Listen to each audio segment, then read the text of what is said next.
அதிமுகவுடன் பாஜக கூட்டணி அமைக்குமா என்ற கேள்விக்கு நேரமும் காலமும் இன்னும் நிறைய இருக்கிறது என பாஜக மாநில தலைவர் அண்ணாமலை பதிலளித்துள்ளார். சென்னையில் செய்தியாளர்களிடம் பேசிய அவர், அதிமுக குறித்து அமமுக பொதுச் செயலாளர் டிடிவி தினகரனின் கருத்து தற்போதைய அதிமுக நிலையை காண்பிப்பதாக கூறினார். 2026 அதிமுகவுடன் மீண்டும் கூட்டணி அமைப்பீர்களா என்ற கேள்விக்கு கூட்டணி இல்லை என மறுப்பு தெரிவிக்காத அண்ணாமலை, பொறுத்திருந்து பாருங்கள் என பதிலளித்தார். பிஜேபியை பொறுத்தவரை நாங்க தெளிவா இருக்கோம். தமிழகத்துல திமுக ஒழிக்கப்பட வேண்டும் என்பதில் எல்லாருமே தெளிவா இருக்கோம். வர்றங்கண்ணா, இப்ப திமுக ஒழிக்கப்பட வேண்டும்னா இப்ப நீங்க எல்லாம் ஒன்னா சேர்ந்தா தான் ஒழிக்க முடியுமா, இல்ல நீங்க இருக்கிற கூட்டணியை வலிமைப்படுத்தினாலும் ஒழிக்க முடியுமா? எல்லாமே பாசிபிலிட்டி தாங்கண்ணா. ஆனா நேரமும் காலமும் இருக்கு, பொறுத்திருந்து பாருங்க. திமுகவை தவிர்த்து மற்ற அனைத்து கட்சிகளும் ஒன்றிணைந்து செயல்பட்டால் நல்லாட்சி அமையும் எனவும் அண்ணாமலை தெரிவித்தார்.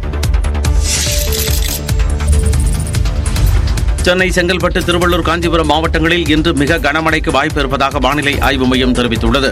தெற்கு வங்கக்கடல் பகுதியில் நிலவி வந்த காற்றழுத்த தாழ்வு பகுதி தென்மேற்கு வங்கக்கடல் பகுதியை நோக்கி நகர்ந்து வந்துள்ளது.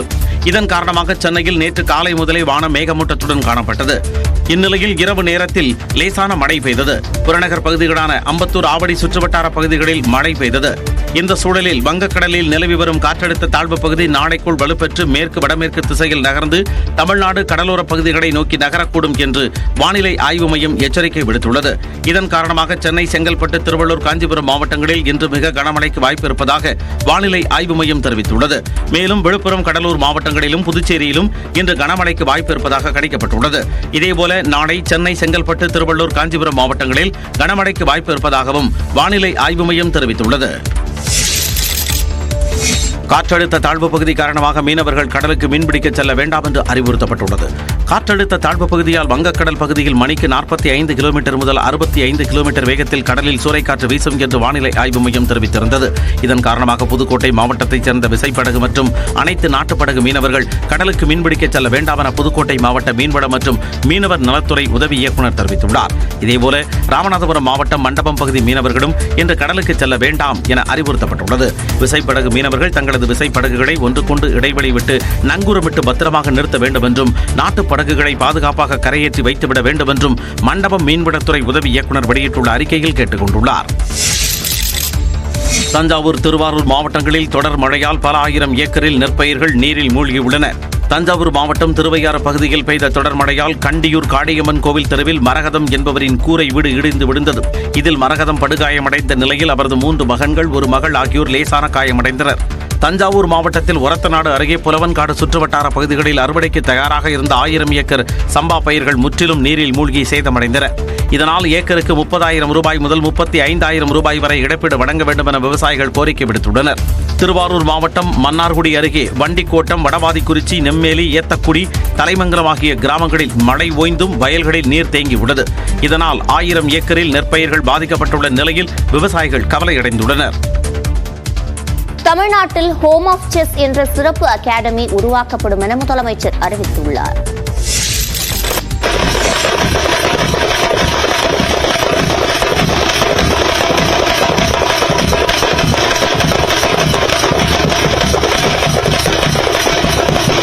சென்னையில் நடைபெற்ற பாராட்டு விழாவில் பங்கேற்க சென்ற உலக செஸ் சாம்பியன் குகேஷுக்கு வழிநெடுகிலும் உற்சாக வரவேற்பு அளிக்கப்பட்ட காட்சிதான் இது. சிங்கப்பூரில் உலக செஸ் சாம்பியன்ஷிப்பில் வெற்றி பெற்று சாதனை படைத்த குகேஷுக்கு தமிழ்நாடு அரசு சார்பில் பாராட்டு விழா நடைபெற்றது. இதற்காக வாலாஜா சாலையில் இருந்து நிகழ்ச்சி நடைபெற்ற கலைவாணர் அரங்கம் வரை குகேஷ் திறந்தபடி வாகனத்தில் அழைத்துச் செல்லப்பட்டார். மேளதாளத்துடன் அவருக்கு உற்சாக வரவேற்பு வழங்கப்பட்டது.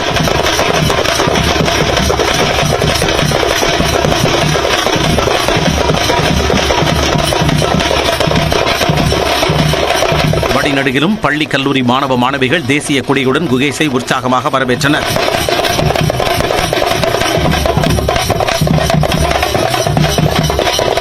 ரொம்ப சந்தோஷமா இருக்கு.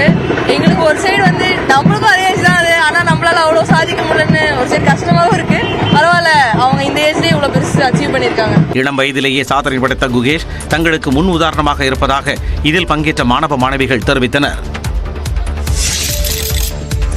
18வது வயதுல 18வது உலக செஸ் சாம்பியன் என்று உயர்ந்து நிற்கும் தம்பி குகேஷை பார்த்து ஒட்டுமொத்த இந்தியாவும் தமிழ்நாடும் இன்றைக்கு பெருமை கொள்கின்றது. உலக அளவில் செஸ்னா சென்னை, சென்னைனா செஸ் என்பதை மீண்டும் உறுதிப்படுத்துகின்ற வகையில் தம்பி குகேஷுடைய சாதனை இன்றைக்கு அமைந்திருக்கின்றது. செஸ் சாம்பியன்ஷிப் பட்டம் வென்ற குகேஷுக்கு பாராட்டு தெரிவிக்கும் விழாவில்தான் துணை முதலமைச்சர் உதயநிதி ஸ்டாலின் இவ்வாறு பேசினார். சென்னை கலைவாணர் அரங்கத்தில் நடந்த நிகழ்ச்சியில் பேசிய அவர் ஒட்டுமொத்த இந்தியாவையும் குகேஷ் திரும்பி பார்க்க வைத்திருப்பதாக கூறினார். குகேஷின் பெற்றோரின் அர்ப்பணிப்பை பாராட்டுவதாகவும் தெரிவித்தார். குகேஷின் சாதனையை தமிழ்நாட்டு மக்கள் தங்களின் வெற்றியாக கொண்டாடுவதாகவும் அவர் பேசினார். குகேஷின் வெற்றி தமிழ்நாட்டில் இனி பல கிராண்ட் மாஸ்டர்கள் உருவாக வழிவகுக்கும் என்றார். கிரிக்கெட் எப்படி பட்டி தொட்டி எங்கும் இன்றைக்கு சென்று சென்றிருக்கிறதோ அதேபோல தம்பி குகேஷுடைய வெற்றி இன்றைக்கு செஸ் போட்டியையும் தமிழ்நாட்டின் மூலை முடுக்கெல்லாம் சென்று சேர்க்கும் என்பது உறுதியாக இருக்கும். அதன் தொடர்ச்சியாக இன்னும் பல நூறு கிராண்ட் மாஸ்டர்கள் நம்முடைய கிராமப்புறங்களிலிருந்து வருவார்கள். தமிழ்நாடு ஒரு நாள் உலகின் செஸ் தலைநகராக உயரட்டும். செஸ் சாம்பியன்ஷிப் போட்டிக்கு முன்பே குகேஷுக்கு முதலமைச்சர் பரிசு தொகை அறிவித்ததை குறிப்பிட்ட துணை முதலமைச்சர் உதயநிதி ஸ்டாலின் குகேஷோ விலை மதிப்பற்ற பரிசை நமக்கு அவரது வெற்றியின் மூலம் தந்துள்ளதாக தெரிவித்தார். உலக சாம்பியன் பட்டத்தை பெற்றிருக்கிறார் நம்ம குகேஷ் அவர்கள். புதிய சாதனை படைச்சிருக்கிறார் நம்ம பையன், சென்னை பையன். உலக செஸ் சாம்பியன்ஷிப் பட்டம் வென்ற குகேஷை வாஞ்சையுடன் முதலமைச்சர் வாழ்த்தி உரைத்த காட்சிதான் இது. சென்னை கலைவாணர் அரங்கில் செஸ் சாம்பியன் குகேஷை பாராட்டும் விழாவில் பேசிய முதலமைச்சர் மு.க. ஸ்டாலின் சென்னை கொரட்டூரில் பிறந்த குகேஷின் வெற்றி தமிழ்நாட்டு இளைஞர்களுக்கு உத்வேகமாக இருக்கும் என்று கூறினார். மேலும் திறமை வாய்ந்த சதுரங்க வீரர்களை உருவாக்க புதிய திட்டம் ஒன்றையும் முதலமைச்சர் அறிவித்தார். இந்தியாவோட 85 கிராண்ட் மாஸ்டர்களை 31 பேர் தமிழ்நாட்டை சார்ந்தவங்க. தமிழ்நாடு விளையாட்டு மேம்பாட்டு ஆணையத்தின் மூலம் செஸ் விளையாட்டுக்கென ஹோம் ஆஃப் செஸ் என்ற சிறப்பு அகாடமி உருவாக்கப்படும் என்பதை மகிழ்ச்சியோடு நான் தெரிவித்துக் கொள்கிறேன். செஸ் என்பது விளையாட்டை கடந்து வாழ்க்கைக்கு பல்வேறு விஷயங்களை கற்றுத்தரும் என்று முதலமைச்சர் கூறினார். செஸ் என்பது வெறும் மைண்ட் கேம் மட்டுமல்ல, நம்ம வாழ்க்கைக்கு தேவையான ஏராளமான பாடங்களை வழங்கக்கூடியது. நாம விரும்பி நம்முடைய காய்களை வெட்டு கொடுத்து வெற்றியை பெறுவோம். அது மாதிரி வாழ்க்கையில வெற்றி பெற, நம்முடைய லட்சியத்தில் வெற்றி பெற நாம் எத்தகைய தியாகத்துக்கும் தயாராக இருக்கணும். பொறுமையும் விடாமுயற்சியும் இருந்தால் சிப்பாய்களை கூட ராணிக்கு இணையான வல்லமைக்கு மாற்ற முடியும் என தெரிவித்தார். முன்னதாக தமிழ்நாடு அரசு அறிவித்த 5 கோடி ரூபாய்க்கான காசோலையை குகேஷிடம் முதல்வர் ஸ்டாலின் வழங்கினார். நம் மாண்புமிகு தமிழ்நாட்டின் முதலமைச்சர் அவர்கள் தமிழ்நாட்டில் விளையாட்டு வீரர் வீராங்கனைகள் சாதிக்க வேண்டும் என்ற நோக்கத்துடன் பல்வேறு திட்டங்களை செயல்படுத்தி வரும் மாண்புமிகு தமிழ்நாடு முதலமைச்சர் அவர்கள் குகேஷ் அவர்களுக்கு 5 கோடி ரூபாய்க்கான காசோலையை வழங்கி சிறப்பிக்கிறார்கள். சர்வதேச அளவில் செஸ் என்றாலே தமிழ்நாடுதான் என்ற நிலையை எட்டியிருப்பதாக 4 முறை உலக சாம்பியன் பட்டம் வென்ற விஸ்வநாதன் ஆனந்த் தெரிவித்துள்ளார்.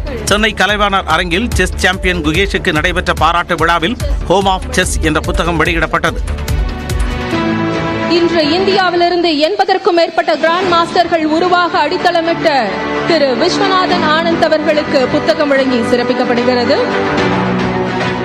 பின்னர் பேசிய முன்னாள் உலக சாம்பியன் விஸ்வநாதன் ஆனந்த் 31 கிராண்ட் மாஸ்டர்களை வைத்துள்ள தமிழ்நாடுதான் உலகளவில் செஸ்ஸின் அடையாளம் என்று கூறினார். இப்போ 2 உலக சாம்பியன்ஸை வச்சுண்டு 31 கிராண்ட் மாஸ்டர்ஸை வச்சுண்டு தமிழ்நாடு இந்தியாவில் மாத்திரம் இல்லை உலகத்திலேயே செஸ்னா தமிழ்நாடுன்னு சொல்ல முடியும். நான் எதிர்பார்க்கிறேன் இங்கேருந்து இன்னும் வளர்ச்சி இருக்க போறது. தொடர்ந்து பேசிய அவர் நிதானம் மற்றும் கவனச்சிதறல் இன்மை குகேஷின் சிறப்பான பண்புகள் என பாராட்டினார். I met Gukesh as a very young GM. இப்போ போட்டோஸ் வந்துட்டே இருக்கு. Each one younger than the previous one. So, but and always and the dedication and the concentration. Gukesh always had these qualities. This calmness. என்ன நடந்தாலும் நம்ம effect ஆகக்கூடாது, அடுத்த நாளுக்கு focus பண்ணணும். That's really a very impressive quality. சென்னையில் chess olympiad போட்டியில் இருந்தே உலக சாம்பியன்ஷிப் வெற்றி பயணம் தொடங்கியதாக விஸ்வநாதன் ஆனந்த் தெரிவித்தார். உலக அரங்கில் செஸ் விளையாட்டிற்கு சிறந்த இடம் சென்னைதான் என்று உலக சாம்பியன் பட்டம் வென்ற குகேஷ் தெரிவித்துள்ளார். சென்னை கலைவாணர் அரங்கில் அரசு சார்பில் நடந்த பாராட்டு விழாவில் பேசிய அவர் தனது சிறுவயது கனவு நினைவாகி இருப்பதாக கூறினார். Chennai it has proudly earned the title of the capital of Indian chess, and I think it's also very safe to say that Chennai in many terms is also one of the best cities in the world of chess. Chennai grandmaster தொடரை தமிழ்நாடு அரசு நடத்தாவிடில் தன்னால் champion பட்டம் வென்றிருக்க முடியாது என்று குகேஷ் தெரிவித்தார். I won this tournament and that's how my whole journey for this world championship started. So I'd like to thank Tamil Nadu government and Udayana personally for making it happen within such a short period of time. Tamil Nadu அரசு பொருளாதார ரீதியிலும் தனக்கு நிறைய உதவிகளை செய்ததாகவும் அதற்கு நன்றி தெரிவித்துக் கொள்வதாகவும் அவர் குறிப்பிட்டார்.